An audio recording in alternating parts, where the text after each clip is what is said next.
ఆ విధముగా రావణుడు సీతతో మాట్లాడి రాక్షస స్త్రీలందరినీ సీతను లొంగదీయమని చెప్పి బయటకు వెళ్లగానే ఆ రావణుడు తన అంతఃపురంలోకి వెళ్తుండగా అక్కడి భయంకరమైన రాక్షస స్త్రీలందరూ సీత వద్దకు పరిగెత్తుకు వెళ్లారు. వాళ్ళందరూ ఎంతో కోపమైన మాటలతో పరుషముగా సీతతో ఇలా అన్నారు: పులస్తుని వంశమువాడు, గొప్పవాడు, శ్రేష్ఠుడు, 10 తలలు గల ఆ రావణునికి భార్యగా ఉండు కౌరవమును ఎందుకు ఒప్పుకొనవు?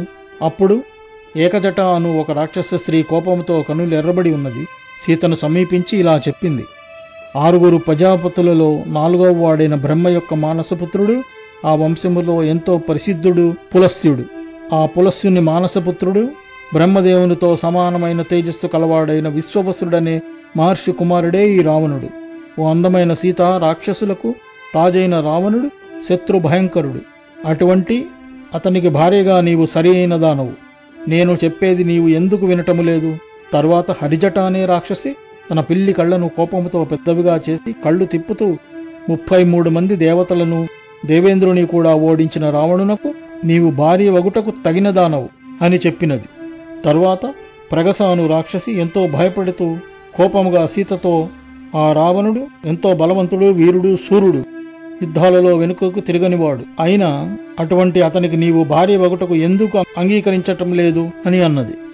రావణుని భార్యలందరికన్నా ఎంతో గౌరవము, భాగ్యము, ఎంతో ప్రేమ కలిగిన మండోదరిని సైతము వదులుకుని రావణుడు నిన్ను కావాలని కోరుకుంటున్నాడు. అతని అంతఃపురంలో 1000 మంది స్త్రీలు, అనేకమైన విలువైన రత్నరాశులు ఉన్న అవన్నీ వదులుకుని నిన్ను పొందవలనను కోరికతో ఉన్నాడు. వికట అనే ఇంకొక రాక్షసి వచ్చి ఎన్నోసార్లు దేవతలను, గంధర్వులను, రాక్షసులను, నాగులను ఓడించి వచ్చిన ఆ రావణుడిప్పుడు నీకోసం నీ దగ్గరకు వచ్చాడు. అధమురాలమైన నీవు అటువంటి గొప్పవాడు, మహాత్ముడు, రాక్షసరాజు, అన్ని సంపదలు, ఐశ్వర్యము ఉన్న అతనిని భార్యగా ఎందుకు ఇష్టపడటం లేదు అని అడిగింది. ఆ తర్వాత దుర్ముఖి అను రాక్షసి, ఓ విశాలాక్షి, ఎవరికైతే భయపడి సూర్యుడు ఎక్కువ ఎండ కాయకుండా ఉంటాడో, ఎవరికైతే భయపడి గాలి కూడా గట్టిగా వీచదో, అటువంటి రావణునికి నీవు అతని కోరిక ప్రకారము ఎందుకు ఉండటము లేదు? ఓ సీత, ఎవరికి భయపడి చెట్లు పూల వానలను కురిపించునో, ఎవరికి భయపడి పర్వతములు, మేఘములు నీటి ప్రవాహము చేయునో, అటువంటి రాక్షసరాజు అయిన రావణుని భార్యగా ఉండాలని నీవు నీ బుద్ధిని ఎందుకు మార్చుకొనటము లేదు? ఓ అందమైన చిరునవ్వు గల సీత, నేను నీకు చెప్పిన ఈ నిజమైన మాటలను అర్థము చేసుకొని గ్రహించుము, అలా కానిచో నీవు బ్రతికి ఉండవు అని చెప్పింది. ఎంతో క్రూరముగాను వికృతముగాను ఉన్న రాక్షస స్త్రీలు సీతకు దగ్గరగా వచ్చి ఆమెకు నచ్చని మాటలను కోపంగా చెప్పసాగారు. ఓ సీత, అందరికీ ఎంతో ఆనందము, సుఖము కలిగించు అంతఃపురంలో ఉండటానికి నువ్వెందుకు ఒప్పుకొనటం లేదు? మానవ స్త్రీవైన నీవు మానవునికే భార్య కావాలని ఏదో గొప్పగా అనుకుంటున్నావు. ఆ రామునితో నీవెప్పుడూ ఇంక కలవలేవు. అందుకని రాముని మనస్సు నుండి తీసివేయము. ముల్లోకములలోని అన్ని సంపదలను, ఐశ్వర్యములను రావణుని భర్తగా పొంది సుఖముగా అనుభవిస్తూ ఉండవచ్చును. ఓ సీత, నీవు ఎంతో శోభతోనున్న దానవు, ఎటువంటి నిందలు లేని దానవు. అయినను మానవ స్త్రీవే కదా. నీవు రాజభ్రష్టుడు, అపజయములకు తోడై జయములు లేక కష్టములన్నీ చుట్టుముట్టిన ఆ రామునియే కావాలని కోరుకుంటున్నావు. ఇటువంటి మాటలను రాక్షస స్త్రీల ద్వారా విన్న సీత తన విశాలమైన కళ్లలో నీరు నిండగా, మీరందరూ చెబుతున్న మాటలన్నీ కూడా లోకంలో ఎవరూ ఇష్టపడని మాటలని, మీ మనస్సులలో అది పాపమని మీకు అనిపించటం లేదా అని అడిగింది. మానవ స్త్రీ రాక్షసులకు భార్య అవటానికి అసలు అర్హురాలు కాదు. మీరంతా కలిసి నన్ను మీకు నచ్చినట్లుగా చంపి తినండి, కానీ మీరు చెప్పినట్లుగా నేను చెయ్యను అని సీత చెప్పింది. దీనుడైనా రాజ్యహీనుడైనా ఎవరు నాకు భర్తయో అతడే నాకు పూజనీయుడు. సూర్యునితో అతని భార్య సువర్చల ఎలా ఉంటుందో అలాగే నేను కూడా ఎల్లప్పుడూ నా భర్త యందు అనురాగం కలిగి ఉంటాను. భాగ్యవంతురాలైన సచీదేవి దేవేంద్రుని అనుసరించినట్లుగా అరుంధతి వశిష్ఠుని, రోహిణి చంద్రుని, లోపాముద్ర అగస్త్యుని, సుకన్య చవనుని, సావిత్రి సత్యవంతుని, శ్రీమతి కపిలుని, మదయంతి సౌదాసుని, కేసిని సగరుని, దమయంతి నలుని ఎలా అనుసరించి వెళ్లారో నేను కూడా అలాగే ఇక్ష్వాకు వంశశ్రేష్ఠుడైన శ్రీరామునియే అనుసరిస్తాను అని సీత చెప్పింది. సీతాదేవి మాటలు విన్న రాక్షస స్త్రీలు రావణుడు చెప్పినట్లుగా ఆమెను ఎంతో కోపముతో భయపెట్టసాగారు. ఇదంతా అక్కడ సింసుపా వృక్షం మీద దాక్కుని ఉన్న హనుమంతుడు నిశ్శబ్దముగా ఆ రాక్షస స్త్రీల మాటలన్నీ వింటున్నాడు. భయంతో వణికిపోతున్న సీతను ఆ రాక్షస స్త్రీలందరూ ఆమెకు అన్ని వైపుల నుండి దగ్గరగా వచ్చి తమ ఎర్రని వేలాడుతున్న పెదవులను నాక్కుకొనుచు ఆకలిగా ఉందన్నట్లుగా చేస్తూ ఆ సీతను చంపి తింటామన్నట్లుగాను ఆశతో ఉన్నట్లుగాను చప్పరించుచూ సీతను బెదిరిస్తూ భయపెట్టసాగారు. ఆ స్త్రీలందరూ ఎంతో కోపంతో గండ్రగొడ్డళ్లను తమ చేతులలో పట్టుకుని ఈమె రావణుని భర్తగా పొందుటకు తగినది కాదు అని బెదిరించగా సీత ఎంతో భయపడి కన్నీళ్లు నిండిన కళ్లతో అక్కడి నుండి జరిగి దూరముగా ఉన్న సింసుపా వృక్షం వద్దకు వచ్చినది. ఆ రాక్షస స్త్రీలు కూడా ఆమె వెంట అక్కడికి వచ్చి చుట్టుముట్టగా ఆమె ఎంతో దుఃఖముతో నిలిచిపోయింది. అలా దీనముగా మాసిన బట్టలతోనూ కృశించిపోయిన సీతను ఆ రాక్షస స్త్రీలు అన్ని వైపుల నుండి భయపెడుతున్నారు. అప్పుడు వంకర టింకరగా ఉన్న శరీరముతో పొట్ట పూర్తిగా అణిగిపోయినది, ఎంతో భయంకరముగాను కోపముగాను ఉన్న వినత అను రాక్షసి దగ్గరగా వచ్చి, ఓ సీత, భర్తయందు నీకు గల స్నేహము ప్రేమ అర్థమైనవి, చాలు, అదింక సరిపోయింది.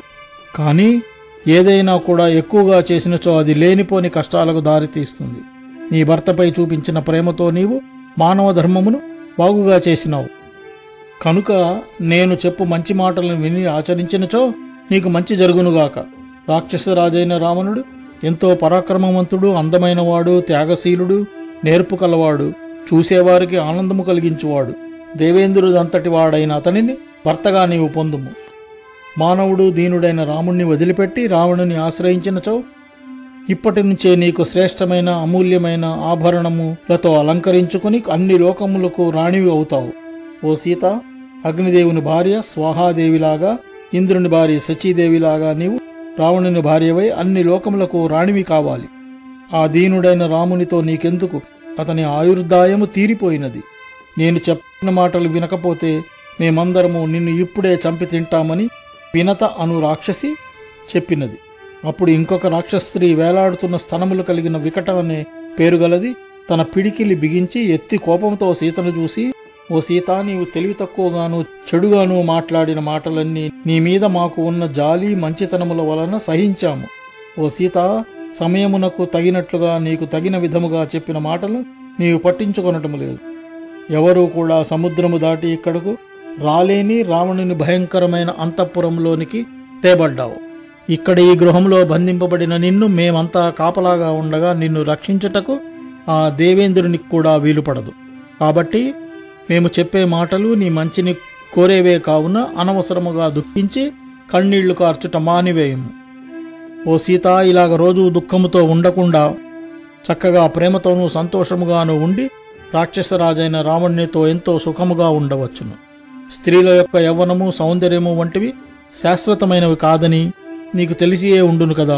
మరి నీ యవ్వన సౌందర్యములు ఉండగానే రావణునితో సుఖముగా ఉండుము. మత్తు కలిగించు కన్నులున్న ఓ సీత, నీవు ఆ రాక్షసరాజుతో కలిసి ఎంతో మనోహరము అందమైన ఉద్యానవనములలోనూ పర్వతములపైనను వాటి పక్కనున్న వనములలోనూ హాయిగా విహరించవచ్చును. రాక్షసులకే ప్రభువైన రావణుని నీవు భర్తగా ఒప్పుకొన్నచో నీకు 7,000 మంది స్త్రీలందరూ నీ వశములో ఉంటారు. ఇప్పుడు నేను చెప్పినట్లుగా నీవు చేయకపోతే నీ గుండెని చీల్చి తీసుకుని తింటాను అన్నది. ఆ తర్వాత చెండోదరి అనే రాక్షసి పెద్ద శూలమును తిప్పుతూ ఎంతో క్రోధముతో, రావణుడు ఈ లేడి కన్నులు కలిగిన ఈమెను తీసుకుని వచ్చినప్పుడే భయముతో ఆమె వణుకుతున్న స్థలములు చూసిన నాకు గర్భవతులకు కలిగినట్లుగా ఒక కోరిక కలిగినది. ఈమె గుండెకు కుడివైపు ఉండే యకృత్తు అను మాంసమును, గుండె ఎడమన ఉండే ప్లీహము అను మాంసమును, గుండెను కప్పిన పైనుండు ఉత్పీడమను మాంసమును, ఇంకా గుండెను, ప్రేగులను మరియు తలను తెలవలన్న కోరిక నాకు కలిగినది. తరువాత ప్రగస అనే రాక్షసి ఈ మూర్ఖురాలైన సీత గొంతు పిసికి చంపివేద్దాం, ఇలా ఊరికనే కూర్చుండడం ఎందుకు? ఈ మానవ స్త్రీ చనిపోయిందని తర్వాత రాజుగారికి చెబుదాం, ఆయన కూడా సరే మీరంతా తినేయండని ఖచ్చితంగా చెబుతాడని అన్నది. అప్పుడు అజాముఖి అను రాక్షసి సమానమైన ముక్కలు ముక్కలుగా ఈమె మాంసమును చెయ్యండి అన్నది. మనమందరము సమానముగా తర్వాత పంచుకుందాము, ఎందుకంటే ఎటువంటి వివాదము మనకు సరి అయినది కాదు. అందువలన వెంటనే అనేక రకముల మద్యములను ఆహారములను తీసుకొని రావాలని అన్నది. అప్పుడు శూర్పణఖ అనే రాక్షసి ఈ అజాముకి చెప్పినదంతా కూడా నాకు ఆమోదమే. వెంటనే అన్ని బాధలను దూరము చేసే మద్యమును తీసుకుని రావాలను. మానవ మాంసమును తిన్న తర్వాత లంకకు పశ్చిమ ద్వారమందు ఉన్న నికుంభిలాదేవి ప్రీతి కోసము నృత్యము చేద్దామని అన్నది. ఈ విధముగా ఆ అతిభంకరమైన రాక్షస స్త్రీలు భయపెట్టుచుండటము వలన ఆ దేవత వంటి ఆ సీత ధైర్యమును పోగొట్టుకున్నదై ఏడవసాగినది. ఆ విధముగా ఎంతో క్రూరులైన ఆ రాక్షస స్త్రీలు నీచముగా భయపెడుతూ చెబుతున్న మాటలు విన్న సీత ఏడవసాగినది. వాళ్లు మాట్లాడినవి విన్న మృదు స్వభావము గల ఆమె భయంతో గద్గద స్వరముతో మానవ స్త్రీ రాక్షసులకు భార్యగా కాలేదు, తగినది కాదు అన్నది. కాబట్టి మీరందరూ నన్ను తినండి, ఎందుకంటే నేను మీ మాటలను పాటించను అని సీత అన్నది. దేవతలతో సమానమైన సీత ఆ రాక్షస స్త్రీల మధ్య ఉంటూ రావణుని చేత కూడా బెదిరింపబడి ఉండుట చేత ఎంతో దుఃఖంతో ఉండి అసలు సుఖము శాంతి లేనిదైనది. అరణ్యములో గుంపులుగా ఉండి తప్పిపోయిన ఆడ లేడి పిల్లలాగా తోడేళ్లకు చిక్కి పీడింపబడుతున్న దానిలాగా సీత భయంతో తన యొక్క శరీరమును ముడుచుకుని వణికిపోతున్నది. బాధతో మనస్సు పాడై నిరాశగా ఆ పెద్ద అశోక వృక్షము యొక్క బాగా పూసిన కొమ్మను పట్టుకుని భర్తను గురించి బాధపడసాగినది. అప్పుడు ఆ సీత యొక్క కన్నీళ్లకు ఆమె విశాలమైన స్తనములు తడిసిపోతుండగా భర్త కోసం చింతిస్తున్న ఆమె శోకమునకు అంతు లేకుండా ఉన్నది. ఈదురుగాలికి అరటి చెట్టులాగా వణికిపోతున్న ఆ సీత రాక్షస స్త్రీల వల్ల వచ్చే ఆపద వల్ల భయముతో ఆమె ముఖము పాలిపోయినది. ఆమె అలా వణుకుతుండట వలన ఆమె పొడవైన ఒత్తుగా ఉన్న జడ కూడా పాకుతున్న పాములాగా కదులుతున్నది. అలా రాక్షస స్త్రీల చేత బాధింపబడుతున్న సీత దుఃఖముతో నిండిన మనస్సుతో నిట్టూర్పులు విడుస్తూ కన్నీళ్లు కారుస్తూ ఏడుస్తున్నది. ఆమె దుఃఖముతో హా రామ, హా లక్ష్మణ అంటూ మళ్లీ అత్తగారైన ఓ కౌసల్య అని, ఓ సుమిత్ర అని అంటూ ఏడవసాగింది. ఈ విధముగా రామునికి దూరమై రాక్షస స్త్రీల మధ్యన ఇక్కడ ఉన్న నేను రాముడు లేకుండా ఎంతో దుఃఖముతో క్షణమైనా ఎలా జీవించి ఉన్నానో అనుదానికి లోకములో పండితులు చెప్పినట్లుగా పురుషులకు గాని స్త్రీలకు గాని వారు కోరుకున్నప్పుడు మరణము సంభవించదు అనుమాట ఎంత సత్యమో కదా అని సీత అనుకున్నది. ఇలా దీనముగా బాధపడుతున్న నేను ఎక్కువ పుణ్యము చేసుకొనలేదేమో అని అనిపిస్తున్నది. అందుకే రామునికి దూరమై ఒక అనాథలాగా సముద్రంలో తుఫానుకు చిక్కి నిండుగా ఉన్న నౌక చెల్లా చెదరైనట్లుగా నేను నశించిపోతున్నాను. భర్త అయిన రాముని చూడలేక ఈ రాక్షస స్త్రీలకు వశమైన నేను శిథిలమైన తీరములాగా దుఃఖంతో కృంగిపోతున్నాను. పద్మదళముల వంటి ఎర్రని కన్నులతో సింహంలాగా ఠీవిగా నడుచువాడు, మృదు మధురముగా మాట్లాడువాడు, కృతజ్ఞతాభావము కలిగినవాడైన నా భర్తను చూసిన వారందరూ ఎంతో అదృష్టవంతులు. అటువంటి మహాత్ముడైన రాముడు లేకుండా నేను తీవ్రమైన విషము తిని కూడా జీవించుట ఎంతో దుర్లభమైనది. నేను ఇట్టి భయంకరము దారుణము అయిన దుఃఖమును పొందుటకు నా చేత ఎటువంటి మహాపాపము ముందు జన్మలలో చేయబడినదో కదా. ఎంతో శోకముతో ఉన్న నేను ప్రాణములు విడిచేయాలని అనుకుంటున్నాను. కానీ ఈ కోరిక రాక్షస స్త్రీలు రక్షణ చేయటముతో తీరటము లేదు కదా. నాకు ఇష్టమైనప్పుడు ప్రాణములు విడుచుటకు వీలు కాదెందుకు? మనుష్యుల తత్వము ఏమిటిది? చీచి, ఇతరుల వశములో ఉండుట ఎంత కఠినము, బాధాకరమైనది కదా అని సీత అనుకుని దుఃఖిస్తున్నది.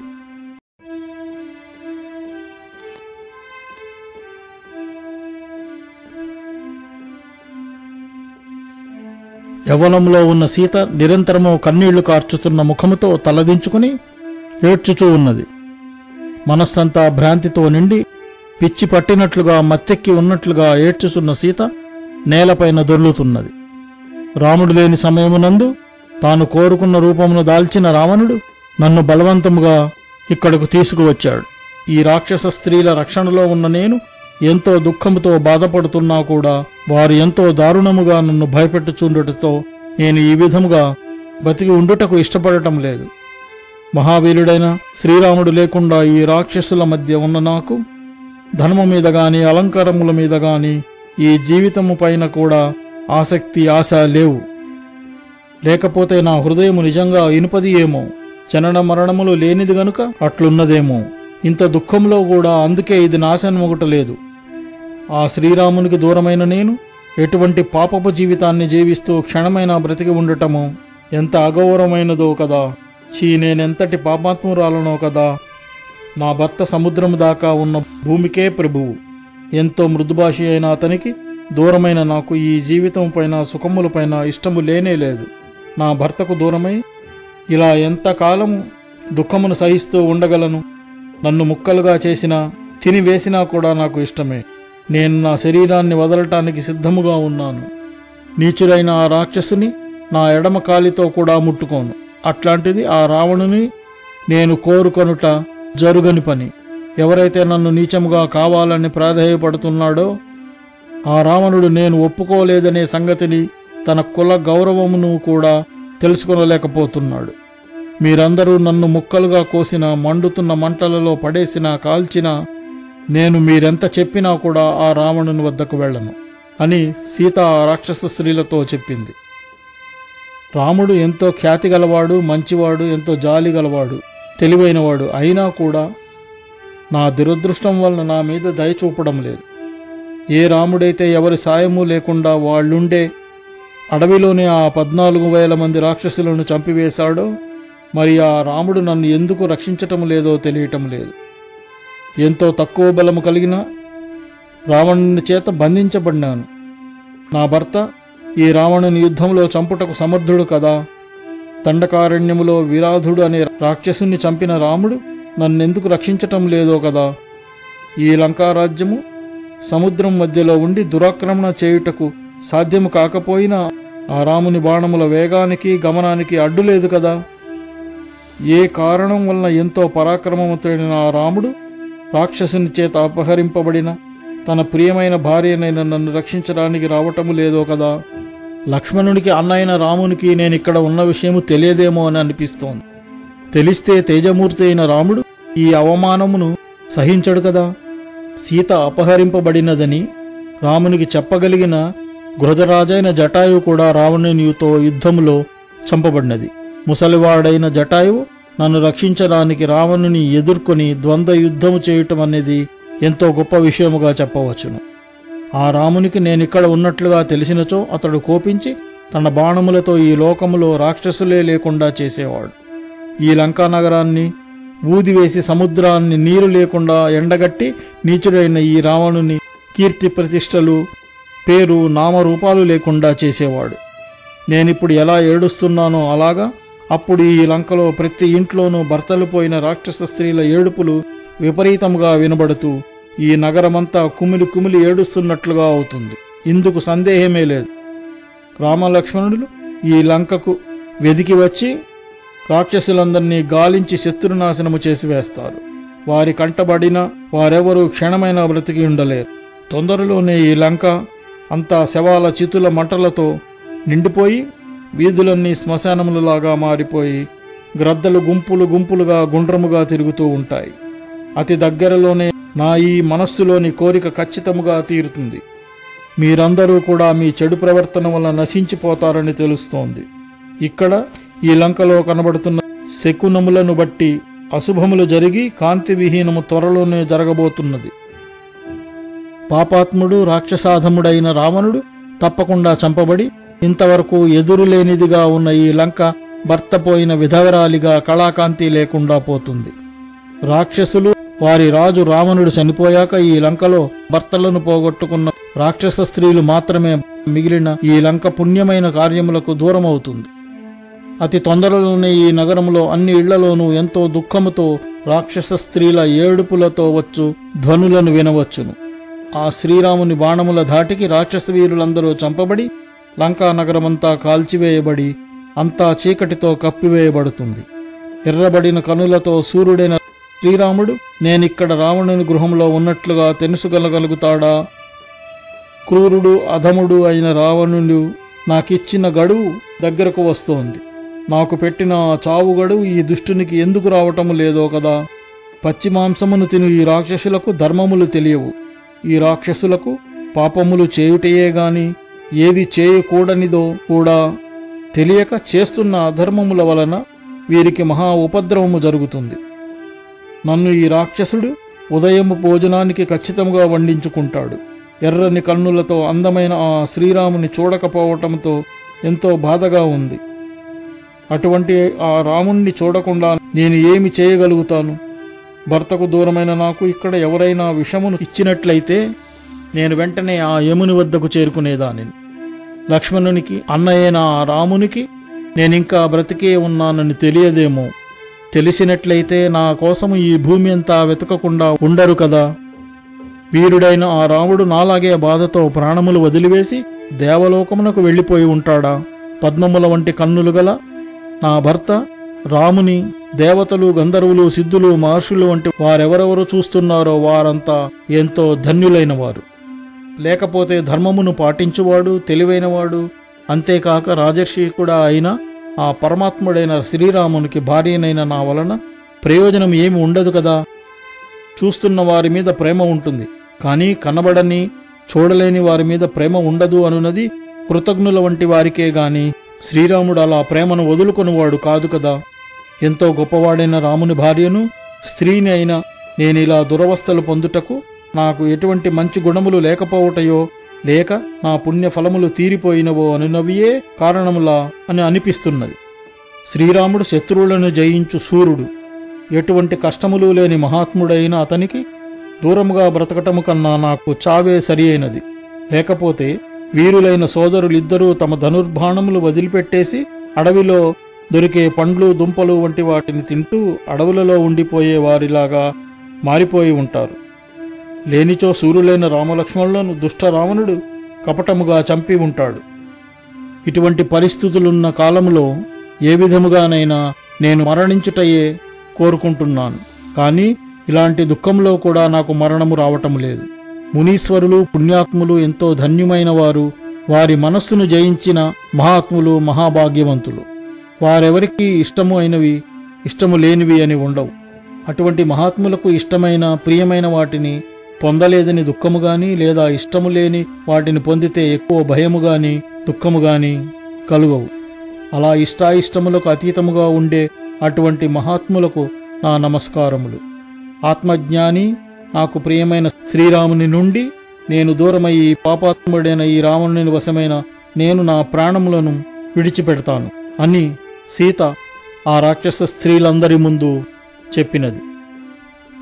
ఆ విధముగా సీత మాటలు విన్న ఆ రాక్షస స్త్రీలు కోపముతో ఇంకా రెచ్చిపోయారు. కొందరైతే ఇదంతా రావణునికి చెప్పడానికి వెళ్ళారు. అప్పుడు భయంకరమైన రూపముతో ఉన్న ఆ రాక్షస స్త్రీలు సీతకు దగ్గరగా వచ్చి మళ్లీ ఇంతకు ముందు చెప్పినట్లుగానే అనర్థకరమైన మాటలు కోపముగా చెప్పసాగారు. తెలివి తక్కువైన ఓ సీత, నీవు పాపమునే నిశ్చయించుకున్నావు. నిన్ను ఈరోజే, ఇప్పుడే నీ శరీరపు మాంసమును రాక్షస స్త్రీలందరము కలిసి తినివేస్తాము. అప్పుడు సీతను భయపెడుతున్న ఆ దుష్టులైన రాక్షస స్త్రీలను చూసి అప్పుడే నిద్ర నుండి మేల్కొనిన త్రిజట అను ఒక రాక్షసి ముందుకు వచ్చి ఇలా చెప్పింది: ఓ దుష్టులైన స్త్రీలారా, మిమ్మల్ని మీరే తినవలసి ఉన్నది. మీరు జనకుని కూతురు, దశరథుని కోడలు అయిన సీతను మాత్రము కాదు. ఇప్పుడే నాకు ఒక కల వచ్చింది. అది ఎంతో భయంకరమై గగుర్పాటును కలిగించినది. అది రాక్షసుల నాశనమును, ఈమె భర్త విజయమును సూచించినది అని త్రిజట చెప్పిన మాటలు ఎంతో కోపముతో ఉన్న ఆ రాక్షస స్త్రీలు విని భయపడి త్రిజటను ఆమె చూసిన కలకు సంబంధించిన విషయములను చెప్పమని అడిగారు. రాముడు లక్ష్మణునితో కలిసి ఏనుగు దంతములతో చేసిన పల్లకీలో 1000 అంశలు మోస్తుండగా తెల్లని బట్టలను, మాలలను వేసుకుని వస్తున్నారు. సీత కూడా తెల్లని వస్త్రములు ధరించి సముద్రమునకు మధ్యలో ఉన్న తెల్లని పర్వతం మీద కూర్చున్నట్లుగా నా చేత ఇప్పుడే కలలో చూడబడినది. సూర్యునితో కాంతిని విడదీయలేనట్టుగా సీత కూడా రామునితో కలిసినది.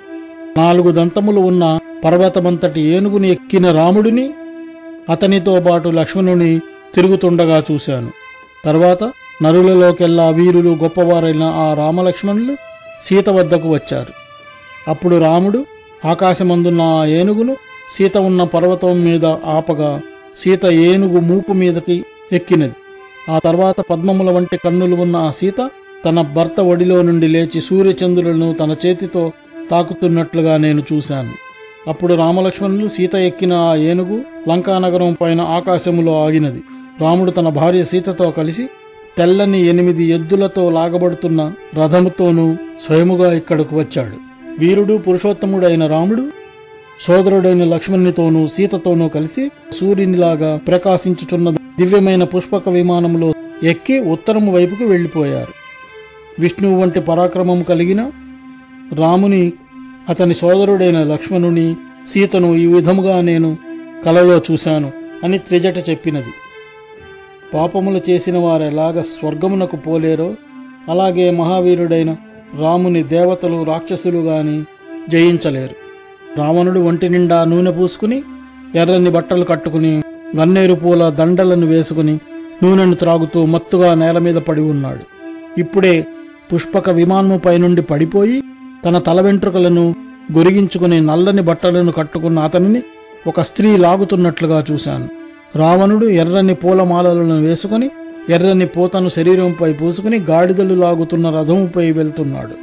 అతడు నూనె త్రాగుతూ అయోమయముగా పిచ్చివాడిలాగా నవ్వుతూ నాట్యము చేస్తూ వెళ్తున్నాడు. రావణుడు తలకిందులుగా గాడిదపై నుండి నేలపైన పడిపోయి గాడిదను ఎక్కి దక్షిణం వైపుకు వెళ్ళినట్లుగా మళ్లీ నేను చూశాను. ఎంతో భయముగా రావణుడు మళ్లీ కంగారుగా లేచి భయముతోనూ మత్తు ఆవరించి స్పృహలేనివాడై పిచ్చివానిలాగా బట్టలేమీ లేకుండా నోటికి వచ్చినట్లు అర్థము లేని మాటలు మాట్లాడుతూ చిమ్మ చీకట్లు నిండిన నరకంలాగా ఉన్న దుర్గంధముతో నిండిన మలమూత్రములతో నిండిన బురదలోనికి వెళ్లి అందులో మునిగిపోయాడు. ఎర్రని బట్టలు ధరించి వంటి నిండా బురద పూసుకున్న ఒక నల్లని స్త్రీ రావణుని మెడకు తాడు కట్టి దక్షిణం వైపుకు లాక్కుని వెళ్తున్నది. ఈ విధముగానే నిశాచరుడైన కుంభకర్ణుని కూడా తీసుకువెళ్లడం నేను చూశాను. అలాగే రావణుని కొడుకులందరూ కూడా నూనె పూసుకుని ఉన్న శరీరములతో కనబడ్డారు. పంది మీద రావణుడు, మసలి మీద ఇంద్రజిత్తు, ఒంటెపై కుంభకర్ణుడు దక్షిణం వైపుకు వెళ్లారు. వాళ్లలో ఒక విభీషణుడు మాత్రము తెల్లని బట్టలను మాలలను వేసుకుని వంటిపైన తెల్లని గంధమును పూసుకుని తెల్లని గొడుగుతో నాకు కనబడ్డాడు.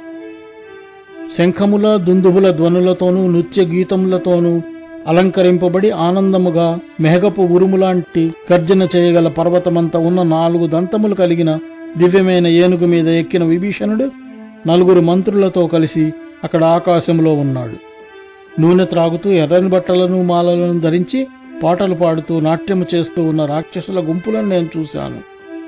ఎంతో అందమైన లంకానగరములోని గోపురములు, ముఖద్వారములు వంటివి విరక్కొట్టబడి గుర్రములు, ఏనుగులు వంటివి గుంపులతో సముద్రములో పడిపోతున్నట్లుగా చూశాను. రావణుడు పాలిస్తున్న ఈ లంకానగరమును రాముని దూత అయిన ఒక బలవంతుడైన వానరుడి చేత కాల్చివేయబడినట్లుగా నా కలలో చూశాను. లంకానగరమంతా బూడిదతో నిండిపోగా రాక్షస స్త్రీలందరూ నూనెను త్రాగుతూ గట్టిగా అరుస్తూ పిచ్చిగా గంతులు వేస్తూ నవ్వుతూ తిరుగుతున్నారు. కుంభకర్ణుడు మిగిలిన ఎంతో మంది రాక్షస వీరులు ఎర్రని బట్టలు కట్టుకుని ఉండి పేడతో నిండిన మడుగులో మునుగుతున్నారు. రాముడు సీతను తిరిగి పొందుతాడు. ఎంతో కోపముతో ఉన్న రాముడు రాక్షసులతో పాటు మిమ్మల్నందరినీ కూడా చంపివేస్తాడు. కాబట్టి చావకుండా ఇక్కడి నుండి వెళ్ళిపోండి అని త్రిజట చెప్పింది. రామునికి ఎంతో ప్రియమైనది, అన్ని వేళల యందును వనవాసమునందు కూడా ఆయననే అనుసరించిన భార్యను ఎవరైనను ఏ విధముగానైనను భయపెట్టి బెదిరించినచో రాముడు భరించగలుగుతాడా? భరించలేడు. అందువలన సీతతో చెప్పిన కఠినమైన మాటలు చాలు. ఇంకా మంచి మాటలు చెప్పి ఆమెను బతిమాలుకుందాము, శరణు వేడుదాము. ఇదియే నాకు సరి అయినదిగా అనిపిస్తున్నది అని త్రిజట చెప్పింది. ఇటువంటి కళలు ఎవరైనా స్త్రీ కష్టాలలో ఉన్నప్పుడు వస్తే ఆమె కష్టముల నుండి విముక్తిని పొంది తనకు ఎంతో ఇష్టమైనది పొందగలుగుతుంది.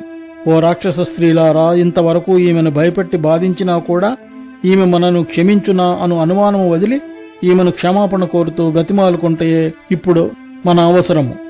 ఎందుకనగా రాముని పట్ల రాక్షసులకు ఘోరమైన ఆపద వచ్చినది. జనకుని కూతురైన ఈ సీత మన నమస్కారములతో సంతోషించి మనల్ని ఈ భయము నుండి కాపాడుటకు సమర్థురాలు. ఇంకా విశాలమైన కన్నులు గల సీత శరీరావయవములలో ఎటువంటి చెడు లక్షణములు కొంచెము కూడా నాకు కనబడటం లేదు. దుఃఖంలో ఉన్న ఈమె చిక్కి కాంతి తగ్గిపోయి ఉన్నదియే గాని విమానములో ఎక్కి భోగములను అనుభవించుటకు తగినట్టు ఈమె దుఃఖములకు ఎందుకు లోనెన్నదో నాకు అర్థము కావటం లేదు. సీత యొక్క కోరిక తీరటము, రావణుని వినాశనము, రాముని యొక్క విజయము తొందరలోనే జరుగుతాయని నాకు అనిపిస్తున్నది. తామరాకుల వంటి ఈమె విశాలమైన ఎడమ కన్ను అదురుట అనున్నది ఈమె తొందరలోనే ఒక ప్రియమైన వార్తను వినబోతున్నట్లుగా నాకు అనిపిస్తున్నది. ఎంతో మృదు స్వభావము గల ఈ సీత యొక్క ఎడమ భుజము అకస్మాత్తుగా అదురుతున్నది. ఏనుగు తొండము లాంటి శ్రేష్టమైన ఈ సీత యొక్క ఎడమ తొడ అదురుట వలన రాముడు దగ్గరలోనే ఉన్నట్లుగా సూచించబడుతున్నది. చెట్టుపై ఉన్న గూటిలోని పక్షి మాటిమాటికి ఎంతో మధురముగా కూస్తుంటే ఆ పక్షి ఓదార్పు మాటలు చెప్తూ ఎంతో ఆనందముగా రాముడు వస్తున్నాడు అని స్వాగతము చెప్పమని సీతతో చెబుతున్నట్లుగా ఉన్నది. రాక్షసరాజైన రావణుని అప్రియమైన మాటలు విన్న ఆ సీత ఎంతో దుఃఖంతో అడవిలో సింహమునకు దొరికిన చిన్న ఆడ ఏనుగులాగా భయపడింది. ఆ సీత రాక్షస స్త్రీల మధ్య ఎంతో భయంతో ఉండగా రావణుని చేత కూడా భయపెట్టబడుట వలన ఎవరూ లేని కారడవిలో ఒంటరిగా వదలబడిన బాలికలాగా ఏడవసాగింది. లోకంలో ఎవరూ కూడా కోరుకున్న సమయాన మృత్యువును పొందలేరనే సత్పురుషుల మాటలు ఎంత నిజమైనవో కదా. ఎందుకంటే ఇక్కడ వీళ్ళందరూ నన్ను భయపెడుతున్నా కూడా ఎటువంటి పుణ్యమూ లేని దురదృష్టవంతురాలిని అయిన నేను క్షణము కూడా బ్రతికి ఉండకూడదు. అయినా బ్రతికియే ఉన్నాను. అన్ని సుఖములకు దూరమై ఎన్నో దుఃఖములతో నిండిన నా హృదయము నిజంగా ఎంతో దృఢమైనది. ఎందుకంటే వజ్రాయుధముతో 1000 ముక్కలైన పర్వతములాగా అది పగలటం లేదు. ఈ విషయంలో నా తప్పు ఏమీ లేదు. ఆ భయంకర రావణుడు నన్ను చంపివేస్తాడు. లోకనాథుడైన రాముడు రాకపోయినచో దుర్మార్గుడైన రావణుడు శస్త్రచికిత్స చేసి గర్భంలోని శిశువును ఛేదించినట్లుగా తన పదునైన శస్త్రములతో నన్ను తప్పకుండా ఛేదించి వేయగలుగుతాడు. రాజధిక్కారము వలన బంధింపబడి తెల్లవారుజామును చంపవలసిన దొంగలాగా దుఃఖంతో ఉన్నాను. రావణుడిచ్చిన 2 నెలల గడువు త్వరలోనే పూర్తవుతుందన్న దుఃఖంతో కూడా నేనున్నాను. ఓ రామా, ఓ లక్ష్మణ, నేను ఎటువంటి భాగ్యము లేక మహాసముద్రములో పెనుగాలి తాకిడికి చిక్కిన నావలాగా బాధలు పడుతున్నాను. ఒక జంతువు రూపంలో వచ్చిన ఆ ప్రాణి ఎవరో బలవంతులైన రామలక్ష్మణులను ఇద్దరిని పిడుగు 2 బలమైన సింహములను చంపినట్లుగా నా వలననే ఖచ్చితంగా చంపబడి ఉంటారు. నిజానికి దురదృష్టవంతురాలినైనా నన్ను ఆ కాలమే జంతు రూపంతో వచ్చి నన్ను మభ్యపెట్టినాడేమో. అందుకే నేను 3 రాలినై రామలక్ష్మణులను పంపివేసినాను. నిండు చంద్రుని వంటి ముఖము కలిగిన ఓ రామ, సత్యవ్రతుడవు దీర్ఘబాహుడవు అయిన నీవు అందరకు మంచి చేయువాడవు, ఇష్టమైన వాడవు అయిన నీకు రాక్షసుల చేతికి చిక్కి నేను చంపబడుతున్నానని నీకు తెలియదా? భర్తవైన నిన్ను తప్ప వేరే దైవమును పూజించని నేను ధర్మ నియమములు, పాతిపత్యము, నేలపైననే పండుకుంట వంటి ఎంతో ఓర్పుతో ఆచరించినవన్నీ మానవులు విశ్వాసము లేని వారికి చేసిన ఉపకారములలాగా వ్యర్థమవుతున్నవి. నేను ఆచరించిన ధర్మము, పాతివ్రత్యము అంతయు నిష్ప్రయోజమైనది. ఎందుకనగా నేను నిన్ను చూడలేకపోతున్నాను. చూస్తానన్న ఆశ కూడా తగ్గిపోయి చిక్కిపోయి అందవిహీనముగా తయారవుతున్నాను. ఓ రామా, నీవు తండ్రి మాటలను అనుసరించి నియమం ప్రకారము అనుసరించిన వాడవై అడవుల నుండి తిరిగి అయోధ్యకు వెళ్లి ఉంటావని, ఎటువంటి భయము లేకుండా వెళ్లి కృతార్థుడవై అందమైన స్త్రీలతో సుఖముగా ఉన్నావని నేను అనుకుంటున్నాను. ఓ రామా, నేనైతే నీ యందు ఎంతో అనురాగముతో జీవితమంతా నీ మీదనే మనస్సు నుంచి పాతిపత్య జీవితము, తపస్సు వంటివి వ్యర్థమైనా కూడా చేసి నా ప్రాణములు విడుస్తాను. నేనెంతో దురదృష్టవంతురాలను కదా. అటువంటి నేను విషము త్రాగి గాని పదునైన ఆయుధముతో గాని నా ప్రాణములు తీసుకుంటాను. కాని ఈ రాక్షసుని గృహంలో నాకు విషము గాని ఆయుధము గాని ఇచ్చేవారొక్కరూ లేరు. ఇలాగ అనేక రకముల ఆలోచనలతో బాధపడుతూ రాముని తలుచుకుంటూ వాడిన ముఖముతో వణుకుతూ పూలతో నిండిన అశోక వృక్షము చేరుకుంది ఆ సీత. అలా దుఃఖముతో బాధపడుతున్న సీత ఎన్నో ఆలోచనలు చేసిన తరువాత తన జడను ఉరిత్రాడుగా చేసుకొనుటకు జడను పట్టుకుని నేనీ జడతో ఉరివేసుకుని వెంటనే యముని వద్దకు వెళ్లిపోతాను అని అనుకున్నది. అందమైన ఆ సీత ఆ చెట్టు కొమ్మను పట్టుకుని నిల్చుంది. రామలక్ష్మణులను తమ వంశమును గూర్చి ఆలోచిస్తుండగా శుభాంగి అయిన ఆమెకు అప్పుడు దుఃఖమును పోగొట్టు ధైర్యమును ఇచ్చే మంచి ఫలితములను కూడా ఇచ్చే ఎన్నో మంచి శకునములు ఇంతకు ముందు కూడా ఈ లోకంలో కనబడి ఫలితములు ఇచ్చినటువంటివి ఆ మంచి శకునములు మళ్లీ కనబడుతున్నాయి.